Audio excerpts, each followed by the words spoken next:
और DM sir के पास मतलब सभी उच्च वरीय पदाधिकारी के पास आया था कि एक शिकायत आया था कि यहाँ पे कोई जो ट्राई कलर करके कंपनी है वो सरकारी ज़मीन पे भी कुछ कार्य कर रही है जो शिक्षा विभाग से भी संबंधित ज़मीन है। तो इन दोनों तीनों चीज़ के शिकायत के साथ साथ हम लोग यहाँ पर स्थल भी चिन्हित करने आए हैं कि अगर यहाँ पे सरकारी ज़मीन निकल जाती है तो हम लोग उनको हस्तांतरण कर पाते हैं कि नहीं कर पाते। तो जहाँ तक बात रही कि जो इनका अरशद जी का शिकायत था, जो हमारे शिकायतकर्ता ने ये दिया था, तो उसकी हम लोग जांच करा रहे हैं। कल इनके यहाँ जो अभी अटेंडेंट है उनको भी बोल भी दिया है कि इनके जो ट्राई कलर के संबंधित जो भी प्रोपराइटर लोग हैं वो कल हमारे कार्यालय आ जाएंगे और कागज़ की जांच कराई जाएगी, अंचल के अभिलेख से भी मिलान कराया जाएगा। उसके बाद जो भी विधि सम्मत होगा वो कार्रवाई की जाएगी। जांच में पाया जाएगा तो हम लोग इसके जमाबंदी को रद्द करवाएंगे और अतिक्रमण अगर पाया जाता है, जैसे आप जो शिकायतकर्ता द्वारा बताया गया, हम लोग अतिक्रमण मुक्त भी कराएंगे।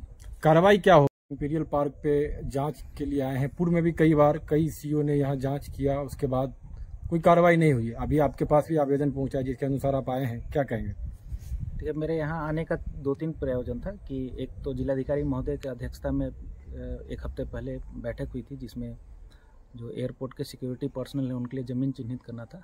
तो उनके द्वारा बताया गया था कि इधर पे सरकारी भूमि है कुछ, और जैसा कि हमारे पास और डीएम सर के पास मतलब सभी उच्च वरीय पदाधिकारी के पास आया था कि एक शिकायत आया था कि यहाँ पे कोई जो ट्राई कलर करके कंपनी है वो सरकारी ज़मीन पे भी कुछ कार्य कर रही है जो शिक्षा विभाग से भी संबंधित ज़मीन है।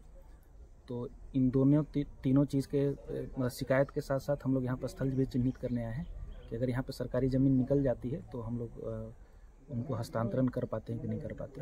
तो जहाँ तक बात रही कि जो इनका अरशद जी का शिकायत था, जो हमारे शिकायतकर्ता ने ये दिया था, तो उसकी हम लोग जांच करा रहे हैं। कल इनके यहाँ जो अभी अटेंडेंट है उनको भी बोल भी दिया है कि इनके जो ट्राई कलर के संबंधित जो भी प्रोपराइटर लोग हैं वो कल हमारे कार्यालय आ जाएंगे और कागज़ की जांच कराई जाएगी, अंचल के अभिलेख से भी मिलान कराया जाएगा।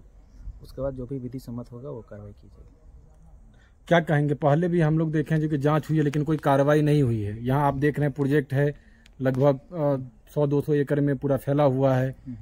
हम लोग देख रहे थे जो कि भूदान कई भी जांच हुई, उसमें भूदान की भी जमीन थी, जो केसरी हिंद की जमीन है उसको भी अतिक्रमित किया गया, जिसका खरीद कई का तो जमाबंदी भी कायम हो चुका है। शिक्षा विभाग की भी एक जमीन थी जिसकी जमाबंदी कायम हो चुकी थी।